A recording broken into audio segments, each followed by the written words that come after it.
Hi hello Patharamattu സീരിയലിൻ്റെ ഇന്നത്തെ എപ്പിസോഡാണ് കേട്ടോ പറയുന്നത്. അങ്ങനെ നമ്മുടെ അനാമികയെ നവീൻ കോടതിയിൽ വെച്ചിട്ട് പൊളിച്ചടുക്കിക്കൊണ്ടിരിക്കുകയാണ് കേട്ടോ.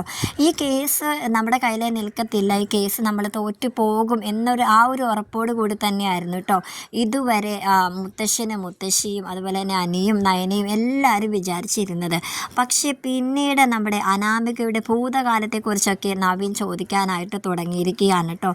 അങ്ങനെ നമ്മുടെ അനാമികയുടെ എല്ലാ കള്ളത്തരങ്ങളും അത് തെളിവ് സഹിതം നവീൻ കോടതിയിൽ ഹാജരാക്കിയിരിക്കുകയാണ്.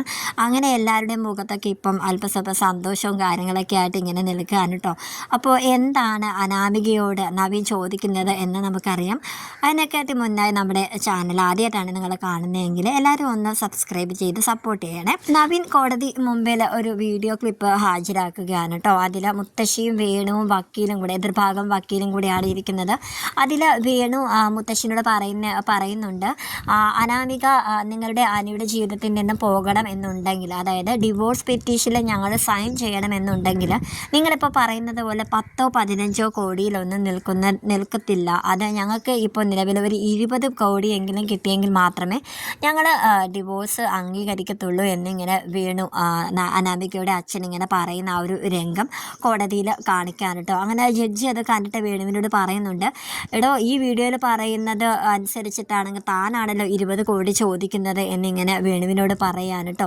അങ്ങനെ വേണു അങ്ങനെ പതച്ച് ഇങ്ങനെ ഒന്നും പറയാതെ ഇങ്ങനെ പതച്ചിങ്ങനെ നിൽക്കുകയാണ് കേട്ടോ. പിന്നീട് അനാമികയെ വിസ്തരിക്കുന്നുണ്ട്. അപ്പോൾ അനാമികയോട് നവീൻ കുറേ കാര്യങ്ങളൊക്കെ ചോദിക്കുകയാണ് കേട്ടോ. അപ്പോൾ അനാമികയുടെ മുന്നത്തെ വിസ്താരത്തിൽ അനാമിക പറഞ്ഞിരുന്നു, അനിയുമായിട്ടുള്ള ദാമ്പത്യ ജീവിതത്തിൽ ഒരുപാട് കഷ്ടതകളും ഒരുപാട് പീഡനങ്ങളൊക്കെ അവൾ അനുഭവിച്ചിട്ടുണ്ട്. അനിയാണെങ്കിൽ ഒരുപാട് അവളെ ഉപദ്രവിച്ചിട്ടുണ്ട്, എന്നും എന്നെ അടിക്കുകയൊക്കെ ചെയ്തിട്ടുണ്ട്, ബെൽറ്റിന് വരെ എന്നെ അടിച്ചിട്ടുണ്ട് എന്നൊക്കെ അനാമിക പറഞ്ഞിരുന്നു. അപ്പോൾ ആ ഒരു കാര്യം നവീൻ ഇങ്ങനെ എടുത്തിട്ടിട്ട് അങ്ങനെയൊക്കെ ഉപദ്രവിച്ചതായിട്ട് തെളിവുകളുണ്ട് എന്നിങ്ങനെ ചോദിക്കുകയാണ് കേട്ടോ. എന്നാൽ ഞാൻ ഒരു കാര്യം കോടതിയിൽ മുമ്പിൽ ഹാജരാക്കട്ടെ എന്ന് പറഞ്ഞിട്ട് അനിയുടെയും അനാമികയുടെയും ഒരു ബെഡ്റൂമിൽ അവർ തമ്മിൽ ഉള്ള ഒരു വഴക്കിൻ്റെ ഒരു സീൻ ഇങ്ങനെ കാണിക്കുകയാണ് കേട്ടോ.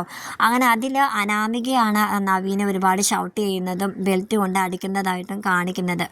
അങ്ങനെ അപ്പോൾ തന്നെ നമ്മുടെ അനാമികയുടെ വക്കീൽ എണീറ്റ് ഇന്ന് പറയുന്നുണ്ട്, കോടതിയിൽ ഇത് ഇവർ തമ്മിലുള്ള സ്വകാര്യ ജീവിതത്തിൻ്റെ ദൃശ്യങ്ങൾ വരെ ഇങ്ങനെ കാണിക്കണം എന്നുണ്ടെങ്കിൽ ഇവർ ഇത്രത്തോളം അധപതിച്ചവരാണ് എന്നൊക്കെ ഇങ്ങനെ എതിർഭാഗം വക്കീൽ ഇങ്ങനെ പറയാനുണ്ട്. അപ്പോൾ ജഡ്ജി പറയുന്നുണ്ട്, അതിനിത് കാണാൻ പറ്റാത്ത രംഗങ്ങളൊന്നും, ഇത് കാണേണ്ട രംഗം തന്നെയാണ്, ഇപ്പോഴല്ലേ കാര്യങ്ങൾ മനസ്സിലായെന്ന് ജഡ്ജി പറയുന്നുണ്ട് കേട്ടോ. അനാമികയെക്കുറിച്ചുള്ള കൂടുതൽ ഡീറ്റെയിൽസൊക്കെ നവീന് കിട്ടിയിട്ടുണ്ട് കേട്ടോ. അതായത് അവരുടെ അനാമികയുടെ ഭൂതകാലത്തെക്കുറിച്ചൊക്കെ അന്വേഷിച്ചപ്പോഴത്തേക്കും അവരുടെ സ്വഭാവ ദൂഷ്യങ്ങളെ പറ്റിയൊക്കെ നവീനെ അറിയാനായിട്ട് സാധിച്ചു. അങ്ങനെ അനാമിക ഡ്രഗ്സൊക്കെ ഉപയോഗിച്ചിരുന്ന ഒരാളാണ് എന്ന് നവീന് മനസ്സിലായി. അതുപോലെ തന്നെ കോടതിയിൽ അതിനെപ്പറ്റിയുള്ള കാര്യങ്ങളൊക്കെ അനാമികയോട് ചോദിക്കുകയാണ് കേട്ടോ. വിവാഹത്തിന് മുമ്പ് നിങ്ങൾ പല രീതിയിലുള്ള ഡ്രഗ്സ് ഉപയോഗിച്ചിരുന്നതായിട്ട് തെളിവുകൾ വരെ കിട്ടിയിട്ടുണ്ട് എന്നുള്ള കാര്യം അനാമികയോട് പറയാൻ കേട്ടോ. അങ്ങനെ വീണും അനാമിക ഇങ്ങനെ മുഖത്തോട് മുഖം നോക്കി കോടതിയിൽ ആകെ എന്ത് പറയണമെന്നുള്ള ഒരു മറുപടി പോലും ഇല്ലാതെ ഇങ്ങനെ പകച്ചു നിൽക്കുകയാണ് കേട്ടോ.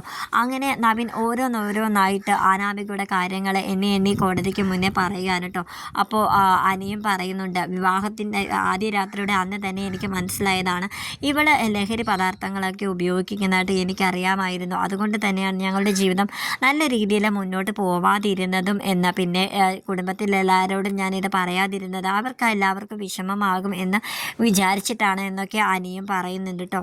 അത് മാത്രമല്ല നവീൻ ചോദിക്കുന്നുണ്ട്, നിങ്ങൾക്ക് ഒരു വിവാഹത്തിന് മുമ്പ് ഒരു ആണിനും പെണ്ണിനും റിലേഷൻഷിപ്പ് ഉണ്ടാവുന്നതൊക്കെ സാധാരണമാണ്. അനാമികയ്ക്ക് അതുപോലെ വിവാഹത്തിന് മുമ്പ് എന്തെങ്കിലും റിലേഷൻഷിപ്പ് എന്തെങ്കിലും ഉണ്ടായിട്ടുണ്ടോ, എന്തെങ്കിലും പ്രണയം ഉണ്ടായിട്ടുണ്ടോ എന്ന് ചോദിക്കുന്നുണ്ട് കേട്ടോ.